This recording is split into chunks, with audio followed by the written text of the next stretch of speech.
Hey guys, welcome back to another episode of Driven Garage. Today we're going to be working on the Alfa Romeo 4C, and I'm going to show you how to change the CV axle and as well as the strut mount on this car.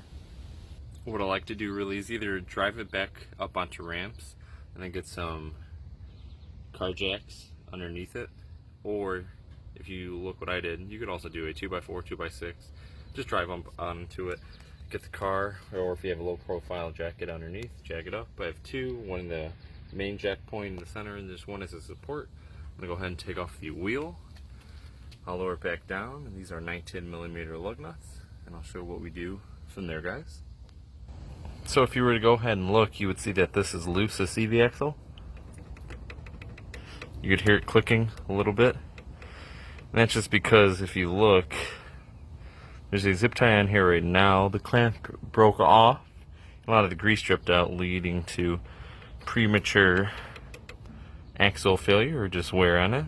And we're also going to go ahead and replace this strut mount on this car with the track pack strut.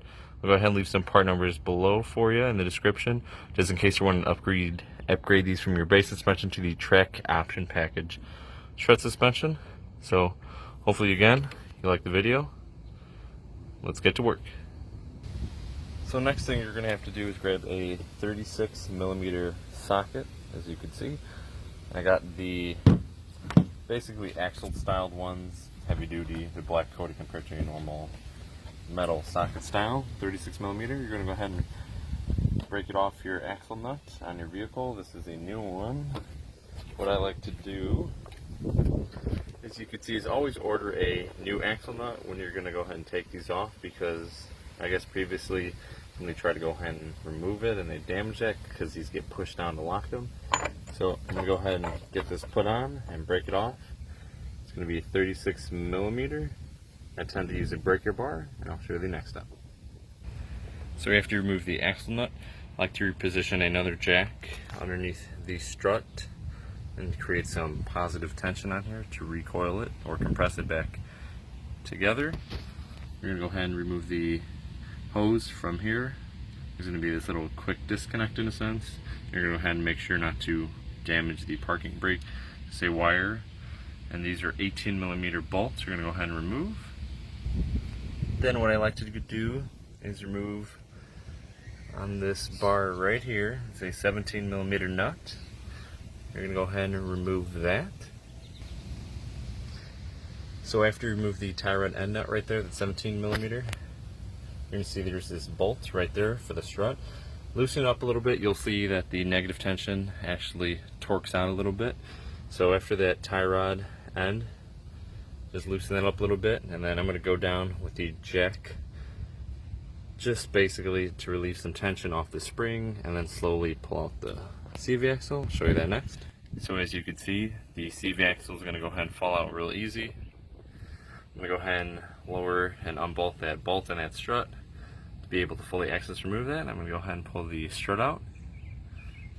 So for the CV axle on the driver's side, you can't actually order, I believe from the dealer, a complete CV axle. They give you like a half shaft, or you could order the nub or the like basically stub shaft. I'll leave part numbers in the description below. So I have the new one here. I'm going to go ahead and actually take some CV joint grease. This is just Stelube's version of it. There's other brands out there made by CRC, for example. I'm going to go ahead and insert this into the boot, and then make sure to clean up the other side and go ahead and insert it. So as you can see, I've gone ahead and cleaned the inside of the shaft right there, or the retaining shaft. Gone ahead and greased it up. I'm going to go ahead and install it. So if you look, I have the new CV shaft in there. I've gone ahead and actually just threaded on the axle nut just a little bit, just to maneuver the strut. And then, I mean, it's pretty, you could adjust it without the jack a little bit. These won't fall out. These are retained springs and shocks, basically struts. And it's real easy. I just like to maneuver it a little bit with my hand, get the bolt in there, thread it a little bit. I'm going to go ahead and mount these top ones, and then I'll go ahead and tighten that up after I tighten up the tie rod end. So just a little trick to keep in mind, the tie rod end I have in when I'm doing the first strut bolt just to align it. Then I go ahead and remove it and kind of just push and pull on the whole, basically the whole spindle to align it. And then I'm going to go ahead and put that in, torque them down. I'll leave torque specs below in the description for everything, so you can just go ahead and look through that so you don't have to rewatch the video and everything. I'll go ahead and show you after I'm done doing this. Then just don't forget to put the little clip back on. I'm going to go ahead and actually do the clamp boot for that now. I'll show you how easy that is. The ties that I'll be using are just stainless steel locking zip ties. And I'll go ahead and just put them around the boot. They're real easy to put on, and you just cut the excess off and they snap right in. It's real easy. I'll show you what that looks like finished. So if you look right now, you'll see the zip tie on. I'm going to go ahead and just basically cut this excess off right here, and you'll be all done with that, and I'll just wipe it up and clean it up. So guys, I finished installing everything back on. I have the axle nut on. The only thing that's a little bit different on these torque specs, if you look, the torque says to pre-tighten the spindle nut to 52 foot-pounds, then tighten to 247. I did 52, then I did 100, did 150. I'm going to do 200, drive it around, see how that does, because 247 does seem like a lot, but I'll eventually get there. I just don't want to go ahead and strip it or anything. Don't forget to tap down these notches on the inside, either side. You take a flathead and you just punch them in so that they prevent them from spinning off. I'll show you what that looks like. So as you can see, I probably notched it down a little bit too far just to prevent it from spinning off. Went ahead and torqued it to the correct foot-pounds and everything that they required.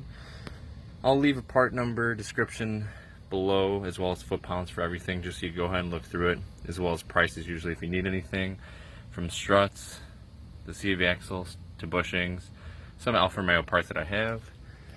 This was again for a 2015 Alfa Romeo 4C. I hope you guys liked the video. If you guys have any questions, feel free to leave a comment below. Other than that, feel free to like, share, and subscribe.